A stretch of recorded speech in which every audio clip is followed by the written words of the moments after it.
Madrasah. Oke, selamat pagi.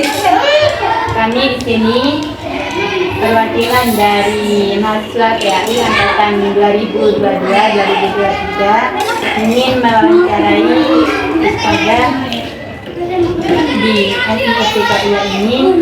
Yang wawancara kami di sini ini berjudul tentang supervisi pendidikan. Sebelumnya, bolehkah saya minta waktu jenengan untuk melakukan wawancara ini? Boleh. Ini sebelumnya ini saya tidak pernah menyuruh duduk di bawah ya, Pak dosen. Jadi suka-suka dia. Ini kita sistem wawancaranya kita pakai non formal. Jadi seenaknya dia, karena kebetulan mahasiswa sampai satu ini adalah alumni di sini. Nyamannya dia yang seperti ini, ya sudah saya biarkan saja seperti itu. Ayo kita lanjut. Saya panggil Neng aja ya Ustazah, sebagai Suka-suka. terlebih dahulu kami memohon maaf. Bolehkah Ustazah memperkenalkan diri terlebih dahulu dan jabatan yang Ustazah di sekolah ini? Oke, assalamualaikum warahmatullahi wabarakatuh. Pertama perkenalkan, nama saya Elo Faiko. Kebetulan saya diminta oleh yayasan untuk menahkodai, untuk memimpin lembaga di bawah naungan Yayasan Rofiatul Islam. Lembaga MI, nama lembaganya MI Irtiqoiyah. Ini tahun kedua saya dalam memimpin sekolah ini, menggantikan kepala sebelumnya yang kebetulan dipindah tugaskan ke tempat lain.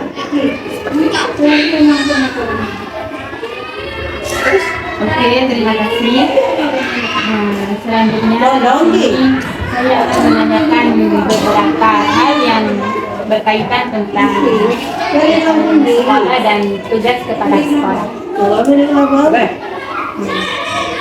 Yang mana pertanyaan di sini akan ditanyakan oleh teman saya. Untuk pertanyaan pertama, bagaimana profil sekolah ini? Kalau sekolah ini ya, profilnya berarti profil kita bicara langsung tentang sejarah ya. Jadi sekolah ini memang berdirinya sudah cukup lama, 1940. Jadi pertama kali, tapi ketika itu tentu saja sistemnya nggak kayak sekarang. Jadi sistemnya kalau dulu masih berupa cangkruan, kalau tahu cangkruan semacam madin gitu. Lambat laun ya ikut peraturan pemerintah dan berjalan sampai sekarang ya jadi seperti ini. Kalau sekolah ini sebenarnya sekolah kecil ya, sekolah kecil di pelosok pedesaan gitu. Jadi tidak sebanding dengan misalkan sekolah-sekolah yang ada di kota semacam Minu atau Min Probolinggo. Jadi kalau saya mengungkap profil sekolahnya, sedikit tidak pede gitu, malu. Ya, tapi ya karena adanya kayak gitu. Jadi sekolah ini berdiri di bawah naungan yayasan pesantren, namanya pesantrennya Rofiatul Islam, tapi sekolahnya namanya Irtiqoiyah. Tingkat dasar, di bawahnya ada pradasar, itu ada RA kalau di sini. Kami kebetulan saya ditugaskan di tingkat dasarnya. Di atasnya lagi ada SMP dan SMA. Jadi memang ini sekolah yang dinaungi sama yayasan. Jadi kebetulan di yayasan kami itu sistem pendidikannya itu sentral. Gitu. Jadi peraturan sekolahnya seperti libur sekolah, selain ikut kalender pemerintah, kami juga ikut kalendernya yayasan. Jadi saya bikin sendiri, saya ngajukan ke yayasan. Misalkan kayak kemarin ada haslatul imtihan, nah itu tidak boleh masuk itu kami.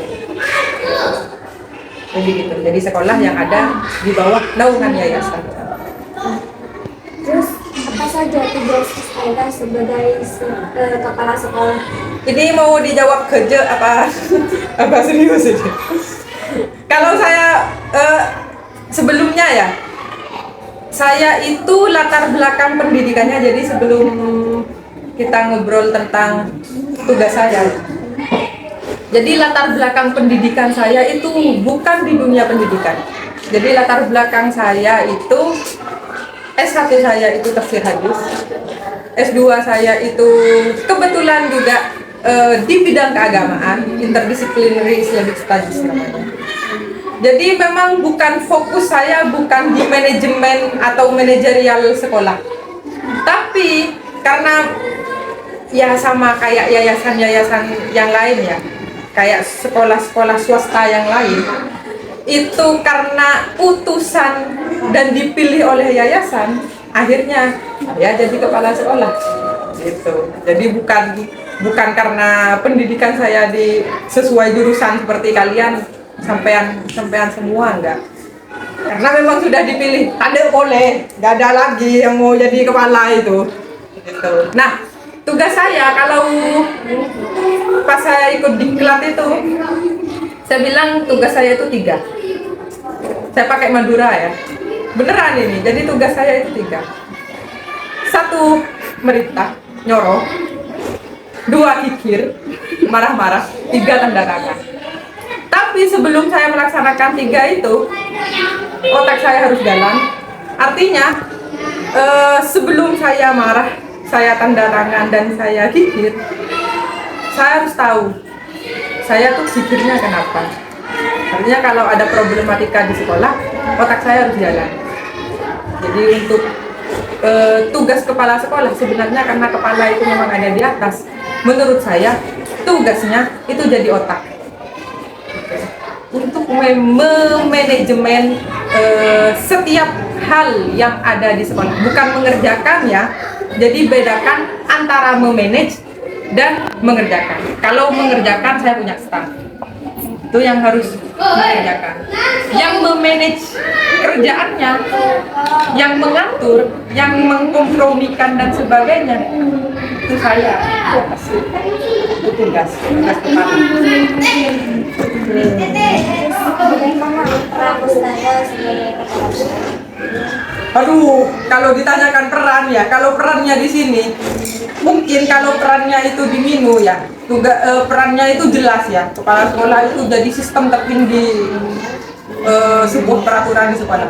Tapi kalau sudah masuk di sekolah kecil kayak gini ya, perannya itu banyak. Si satpas,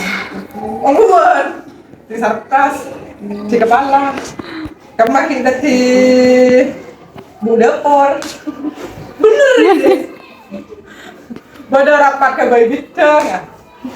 Banyak. Ya tapi kalau tugas utamanya ya kayak tadi kita memanage aturan-aturan sekolah itu tugas itu mengontrol, menrodai. Jadi nyopirin jalannya sekolah ini kemana itu. Kalau ditanya satu-satunya kalau di sini ya termasuk kikir kena itu juga tugas saya. Jadi BK, jadi seborong dah.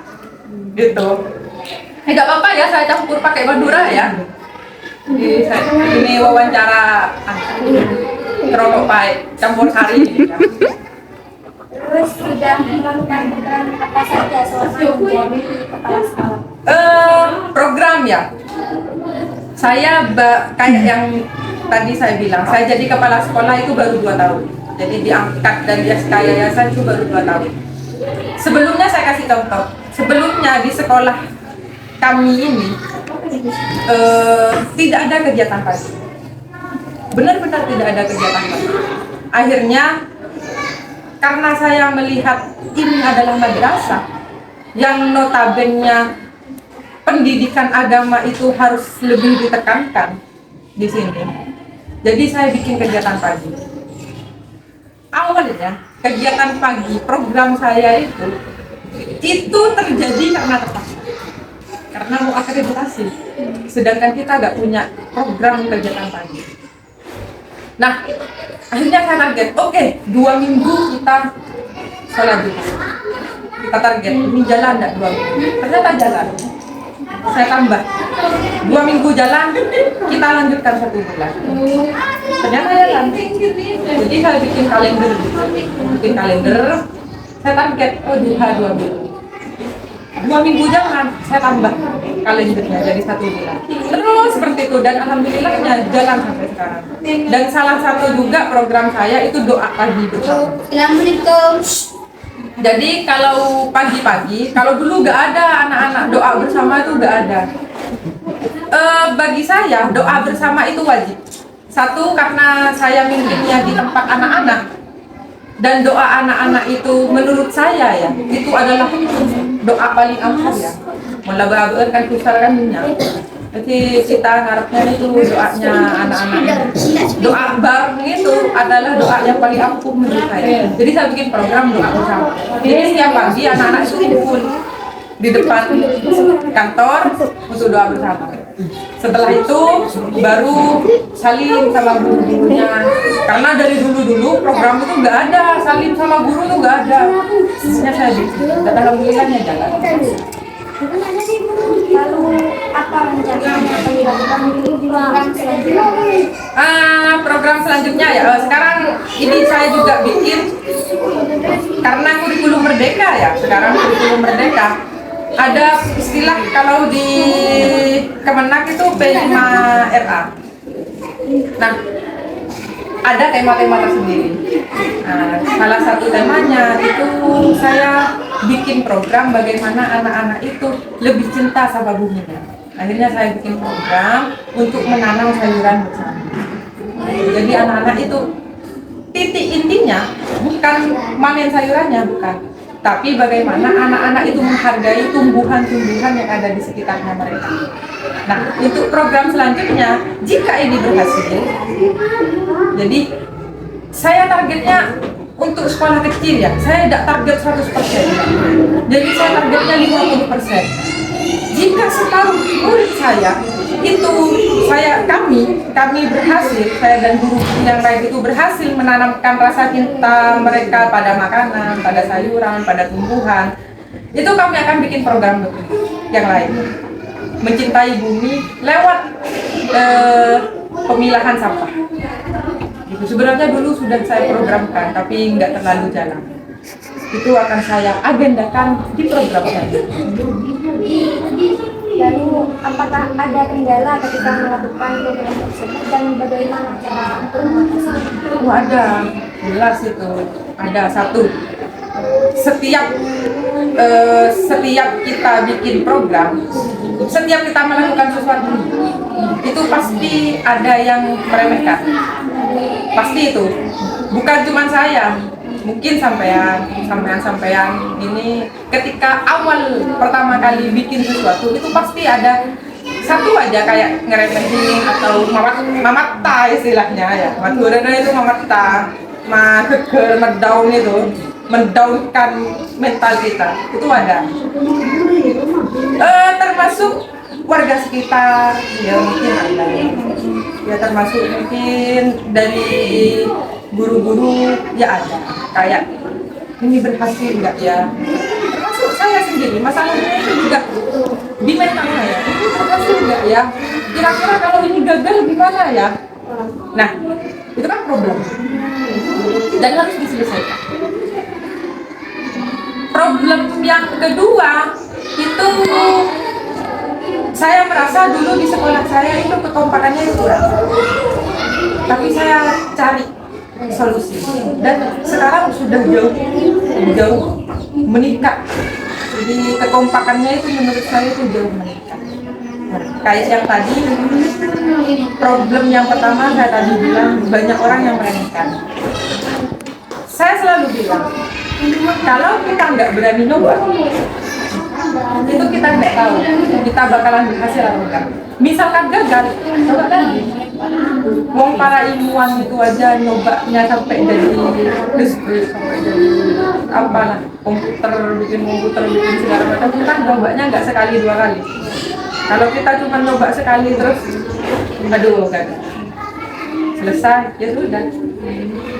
Ngatur anak-anak kecil itu susah. Jadi cara mengatasinya, saya kan punya wali kelas.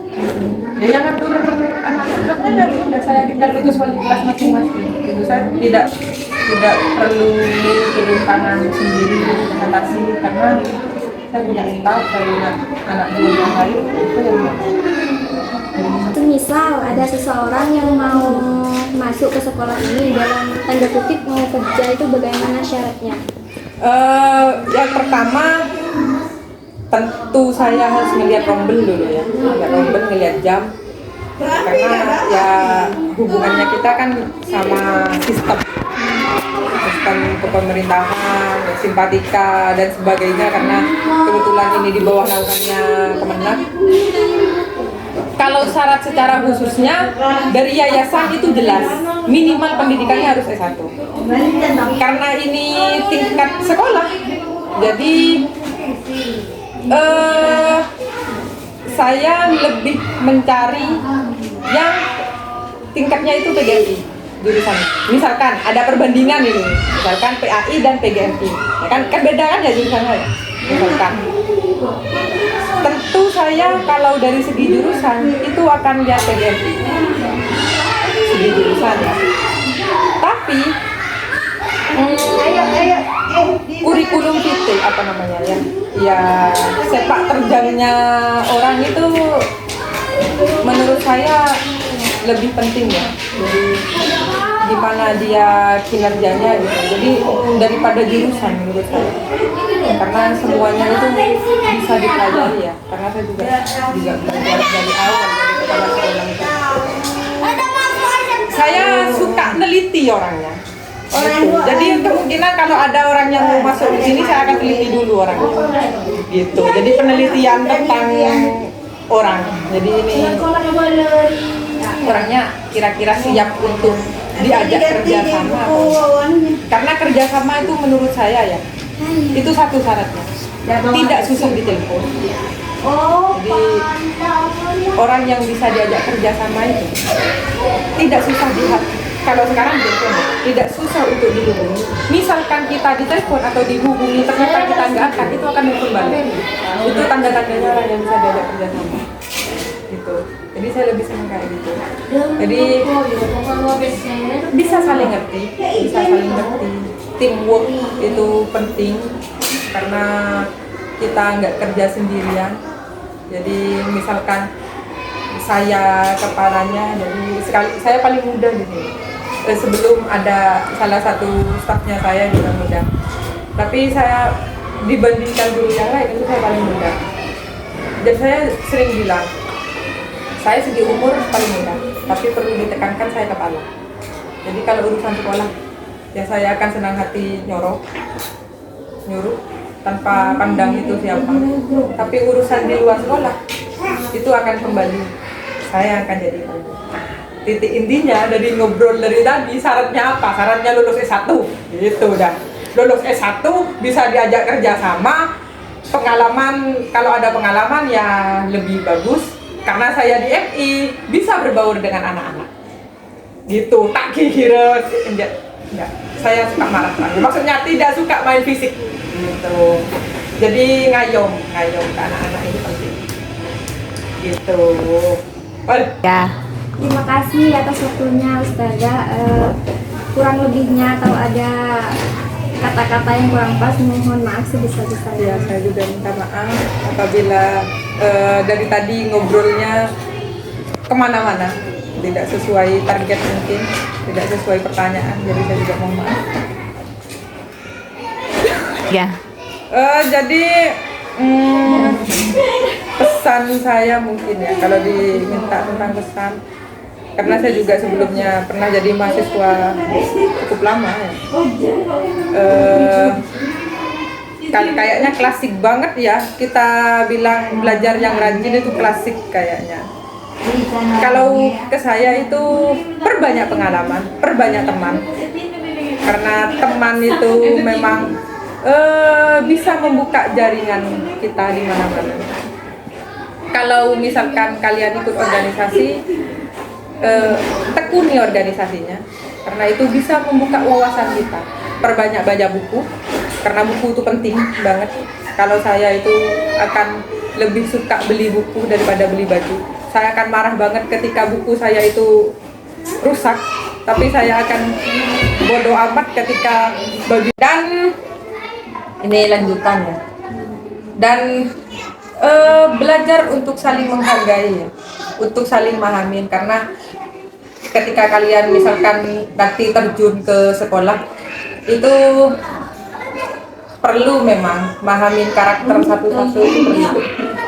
Terutama misalkan suatu saat bisa jadi kalian jadi kepala sekolah misalkan, atau pemimpin suatu lembaga atau organisasi dan sebagainya, itu memahami karakter bawahan itu sangat penting. Jadi untuk menjaga komunikasi itu penting banget. Jadi kalau saya sama staf saya itu, saya selalu bilang kalau saya salah, tolong gitu, tolong kasih tahu kesalahan saya, agar saya juga itu tidak sungkan negur orang itu. Saya nggak akan lihat dia siapa, enggak ya salah. Begitupun saya, kalau saya salah ya sudah salah aja. Jadi kekompakan dan apa ya istilahnya ya, kompak dan komunikasi itu adalah kunci menurut saya, kunci untuk mempertahankan lembaga itu eksis atau enggak gitu. Dan kasta. Mungkin itu saja pesan dari saya. Sekian wawancara kami kepada Kepala Sekolah MI Irtiqaiyah. Kurang lebihnya wassalamualaikum warahmatullahi wabarakatuh.